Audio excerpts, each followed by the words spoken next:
అన్ని చేస్తాం. శంషాబాద్ను చార్మినార్ జోన్లో కలపొద్దని డిమాండ్ చేస్తూ గత కొన్ని రోజులుగా శంషాబాద్ జేఏసీ ఆధ్వర్యంలో నిరసన కార్యక్రమాలు నిర్వహిస్తున్నారు.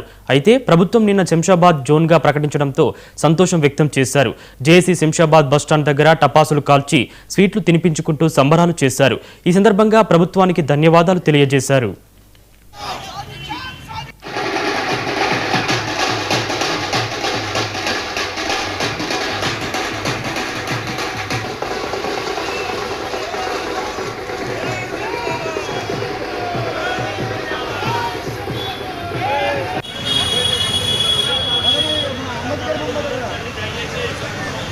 ఒక శంషాబాద్ లో పండుగ వాతావరణం నెలకొల్పిన మన ప్రభుత్వాన్ని కానీ ఇక్కడికి దీన్ని జేఏసీలో భాగస్వాములు అందరికీ పేరు పేరున కుల సంఘాలు, వర్తక సంఘాలు, వాటో సంఘాలు, విద్యా సంస్థలు, సిపిఐ, సిపిఎం అన్ని రాజకీయ పార్టీలు ముందుకొచ్చి ఎవరైతే జేఏసీలకు కలిసి వచ్చారో వాళ్ళందరికీ పేరు పేరున అందరికీ తల వంచి నమస్కరిస్తూ చెప్తున్నది ఏంటంటే, ఎప్పుడు కలిసి ఉంటే కలవి సుఖం, కలిసి ఉండడమే మనము ఏదైనా సాధించుకోగలుగుతాం.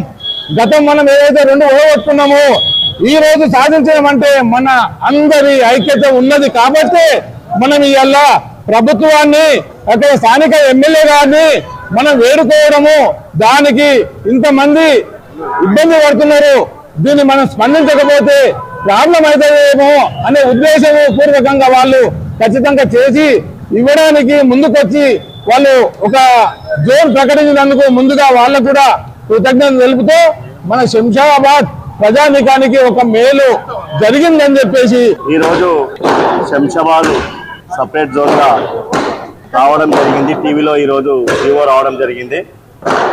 గత 10 రోజులుగా మేమందరం కూడా అన్ని రాజకీయ పార్టీలు, అన్ని విద్యార్థి జేఏసీ నాయకులు, అన్ని కుల సంఘ నాయకులు, అన్ని రాజకీయ పార్టీలు, మరి అదేవిధంగా ముఖ్యంగా శంషాబాద్ సామాన్య ప్రజలందరూ కూడా మాతోని ఈ నిరసన కార్యక్రమంలో కలిసి రావడం జరిగింది. ప్రత్యక్షంగా ఫస్ట్ శంషాబాద్ ప్రజానికానికి మేమందరం కూడా కృతజ్ఞతలు తెలియజేస్తా ఉన్నాం. ఎందుకంటే 10 రోజుల కింద ఈ యొక్క జిహెచ్ఎంసీ డ్రాఫ్ట్ నోటిఫికేషన్ గెజిట్ రావడం జరిగింది పేపర్లో. దాన్ని తీసుకొని అందులో వాళ్ళు అడగడం జరిగింది ఏంటంటే, శంషాబాద్ ని తీసుకెళ్లి చార్మినార్ జోన్ లో ఒక గెజిట్ డ్రాఫ్ట్ నోటిఫికేషన్ రావడం జరిగింది. అయితే దాన్ని ఆలోచన చేస్తే మన శంషాబాద్ ని తీసుకెళ్లి చార్మినార్ జోన్ లో కలపడం జరుగుతుంది కాబట్టి దాని మీద ఖచ్చితంగా అభ్యంతరాలు ఉంటాయని చెప్పేసి సంఘాలు అందరినీ కూడా ఇందులో మమేకమై ఒక జేఏసీగా ఏర్పాటయ్యి మేము ఈ యొక్క 10 కృష్ణా జిల్లా